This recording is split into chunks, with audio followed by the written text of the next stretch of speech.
The lights inside Alderbrook Hall had never shone so bright. Crystal chandeliers threw gold across 300 faces, and for one evening, the fictional House of Rothmere wanted the world to believe that every old wound in its history had finally closed. That was the story the palace had spent 6 months building. That was the story about to fall apart. Nobody in that room, not the ambassadors sipping champagne, not the journalists trading polite smiles, not even the security team stationed at every exit, had any idea that the real drama of the night wouldn't come from the stage. It would come from a single folded letter, carried quietly in the breast pocket of a man everyone assumed was there simply to smile for the cameras. His name was Earl Reginald Ashworth, and for 30 years he had been known as nothing more than a footnote in royal history, the reserved, soft-spoken brother of a princess the world had never stopped mourning.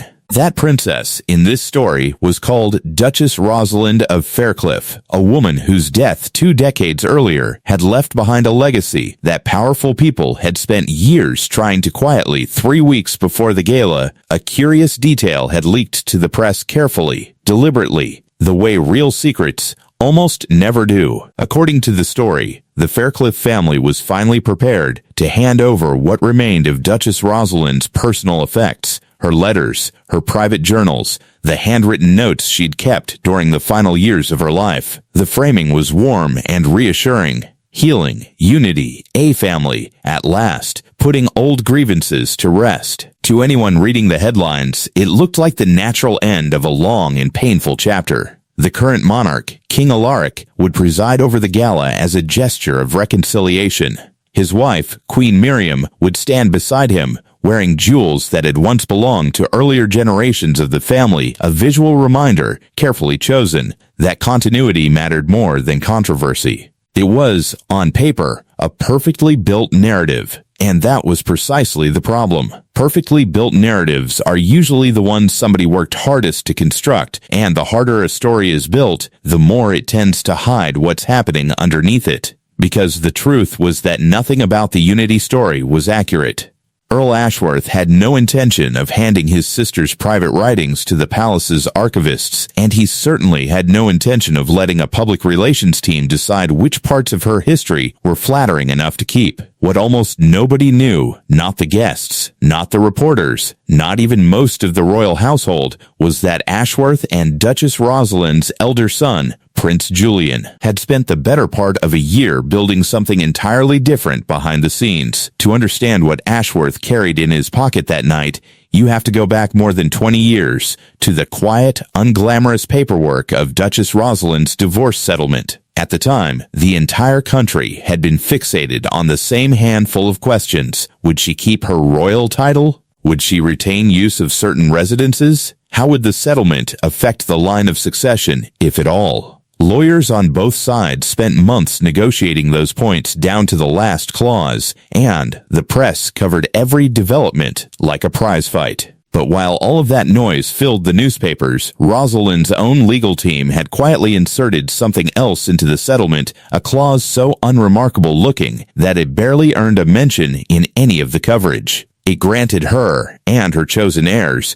permanent and independent control over her personal written materials, letters, diaries, and any private correspondence she chose to preserve. Not the palace, not the family's official archivists, her and whoever she designated after her. At the time, it read like a minor technicality, the kind of clause lawyers include out of habit, never expecting it to matter. Nobody in the negotiating room imagined it would still matter decades later. Rosalind, however, had imagined exactly that. In a conversation her brother would recall for the rest of his life, she told him, sitting in the library of the family's country estate, that she worried about what would happen to her story once she could no longer tell it herself. She worried that people who had every reason to prefer a tidier version of events would eventually try to write one polishing certain chapters, quietly omitting others, until the woman who remained in the public memory bore only a passing resemblance to the one who had actually lived. She wanted a safeguard, and she wanted someone she trusted absolutely to make sure that safeguard was honored long after she was gone. Ashworth never forgot that conversation. And when? Decades later, Whispers began reaching him that the palace intended to consolidate his sister's papers into an official archive one where a curatorial committee would decide what the public was and wasn't permitted to read. He knew the moment his sister had once warned him about had finally arrived. What followed was not a single dramatic decision, but a long, careful, almost tedious process, the kind that never makes for exciting headlines, but changes everything in the end. Working with a small legal team bound by strict confidentiality, Ashworth and Prince Julian spent nearly 6 months constructing an independent trust structure, one designed specifically to hold Rosalind's private writings outside the reach of any palace committee, government body, or royal household office. They called it, informally, the Faircliff Legacy Trust. Its terms were simple. The materials would be preserved exactly as she left them, released to the public on a timeline the family, not the institution, controlled, without edits, redactions, or curatorial adjustments. Every step of the process demanded secrecy. A single leak to the press could have triggered an immediate legal challenge, and worse, could have given palace lawyers time to argue the trust was invalid before it was ever finalized.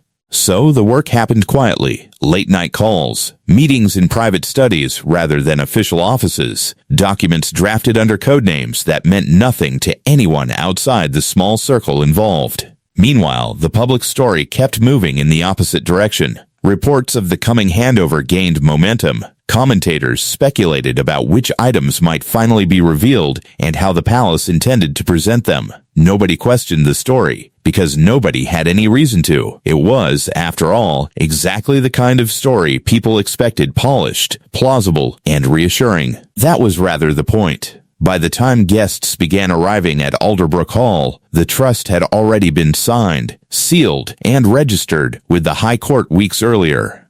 The palace's PR narrative and the legal reality had, without anyone in the household realizing it, become two completely separate stories. Inside the hall, everything looked, by design, flawless. White lilies, a flower long associated with Duchess Rosalind, filled the room.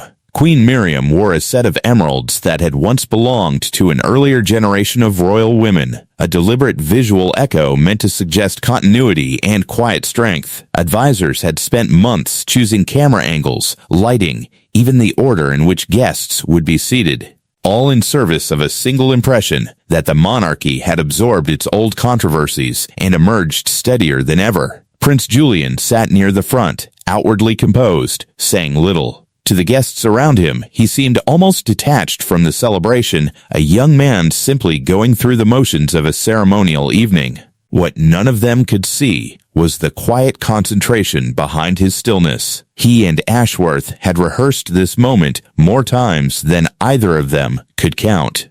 King Alaric moved toward the podium exactly on schedule. The teleprompter held his approved remarks, gentle language about family, forgiveness, and moving forward together. Every detail of the evening had been planned down to the minute. Then Earl Ashworth rose. He did not rush to the podium. He walked, unhurried, the way a man walks when he has waited 20 years for a single moment and intends to make sure he does it justice. He reached into his jacket and withdrew a folded sheet of pale paper, stamped with the seal of the High Court's Chancery Division. It wasn't a document associated with scandal or accusation. It belonged to the quieter, more permanent world of trusts and estates, the paperwork that determines, long after the headlines fade, who actually controls a person's legacy. Ashworth didn't raise his voice. If anything, that was what made the moment land so heavily. His tone was almost gentle, almost conversational, as he spoke about memory, about how history so often ends up written by whoever happens to be left standing to tell it,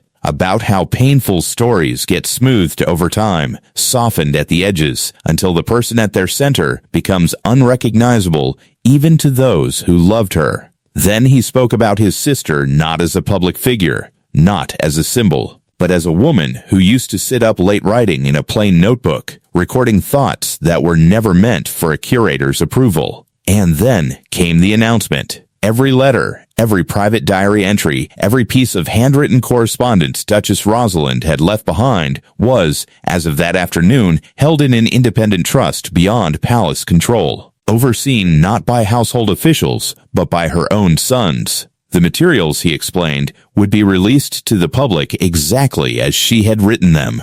No edits, no redactions, no curatorial softening. Then the reaction arrived all at once: gasps, murmured disbelief, a glass tipping over somewhere near the back of the room.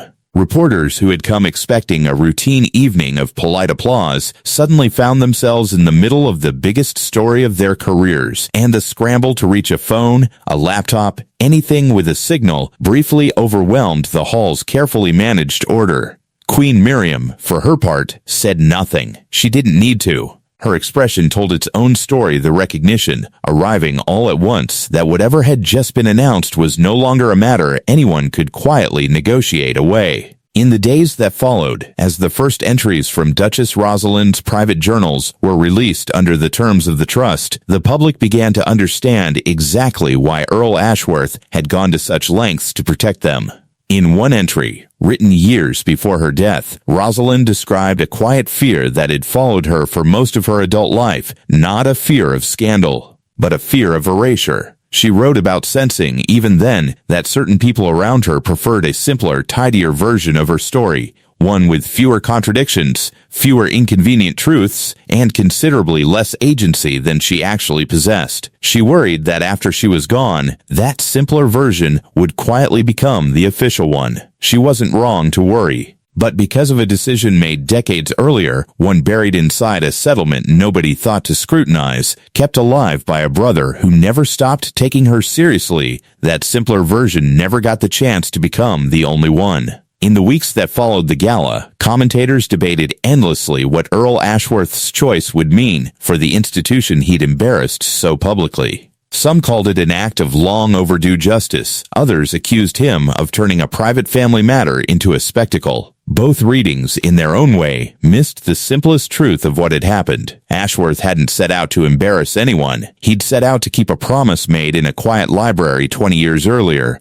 to a sister who understood, long before anyone else did, that the people who loved her fame during her life were not always the same people who would be trusted to protect her memory after it. The palace, for its part, adjusted. Statements were issued. Advisors reworked their messaging. Life, as it does, moved on.